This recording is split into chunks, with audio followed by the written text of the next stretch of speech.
Hai adik-adik, hari ini kakak mau bercerita tentang Ibu Teresa. Ibu Teresa itu wanita yang pakai kerudung warna putih itu. Dia merupakan seorang suster yang bekerja melayani orang-orang miskin di India, Kalkuta. Lihat tuh, walaupun keadaannya seperti itu, miskin dan tidak nyaman, Ibu Teresa tetap tersenyum. Lihat tuh adik-adik jalanannya dan juga keadaan kota Kalkuta. Kalau dibandingin dengan rumah adik-adik, dengan sekitar rumah adik-adik, mana lebih bagus? Nah, kalau adik-adik disuruh jalan-jalan ke Kalkuta, mau nggak ya kira-kira? Pasti mikir lagi ya. Tapi Ibu Teresa ini untuk melayani, dia tidak pernah ragu-ragu adik-adik. Dia bahkan pergi ke jalanan untuk mencari orang-orang jalanan yang sakit, lalu dirawat di dalam sebuah rumah. Nih, Ibu Teresa juga tidak sendirian, dia bersama teman-temannya memberi minum, merawat yang sakit, memberi senyuman dan juga semangat. Nah, adik-adik coba lihat lagi ya, bagaimana Ibu Teresa dan teman-temannya menolong orang-orang yang sakit.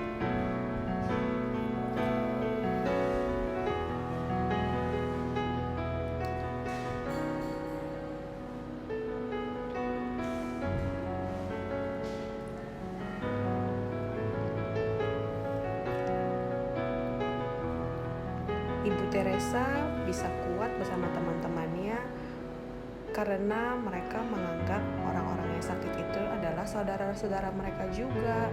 Mereka ingat kalau semua orang sesama kita itu adalah saudara kita, seperti Tuhan Yesus juga mengasihi orang-orang, tidak membedakan mana yang miskin, mana yang kaya, mana yang sakit, mana yang sehat, semuanya harus dikasihi. Justru dengan kita mengasihi orang yang lebih sakit atau lebih lemah atau lebih miskin dari kita bisa lebih merasakan kasih Kristus di situ adik-adik.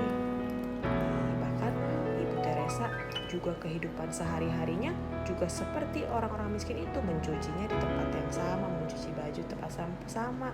Dia juga memasak untuk orang-orang yang sakit itu, lalu dibagikan kepada anak-anak juga yang kurang gizi di sana. Tuh lihat adik-adik, setiap hari keadaannya seperti itu. Kalau misalnya Ibu Teresa sama teman-temannya sakit juga gimana ya? Itu juga ada resikonya adik-adik, tapi mereka itu semua diberi berkat oleh Tuhan karena mengurus orang-orang yang sakit, diberi berkat kesehatan juga dan kemampuan dan juga kesabaran. Bagaimana sih ya caranya supaya Ibu Teresa itu tetap kuat melayani orang-orang dalam keadaan seperti itu dan juga gak mengeluh? Gimana ya? Ada yang tahu gak adik-adik?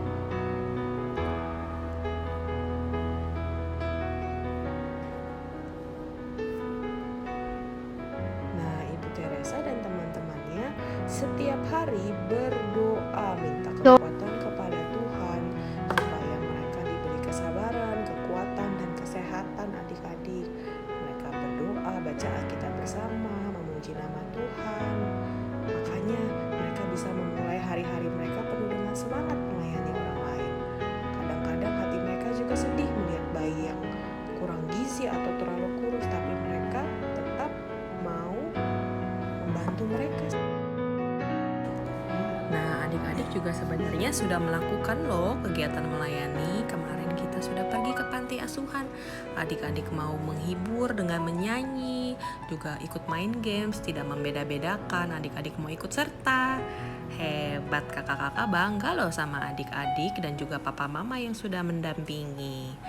Tapi adik-adik melayani itu juga tidak harus dengan kepada orang miskin saja. Melayani juga bisa untuk membantu papa mama di rumah. Kalau papa mama lagi minta tolong sama adik-adik, adik-adik nurut, taat, bantu papa mama. Di sekolah adik-adik juga bisa melayani dengan melihat teman-teman kalau ada yang lagi butuh, misalnya dia tidak bawa pensil atau makanan yang kurang, adik-adik bisa berbagi. Nah, apalagi sekarang adik-adik lagi di rumah terus kan, adik-adik bisa melayani dengan membantu papa mama dan mbak di rumah, dan juga nurut-nurut ya pas lagi belajar online di rumah. Oke adik-adik, selamat melayani.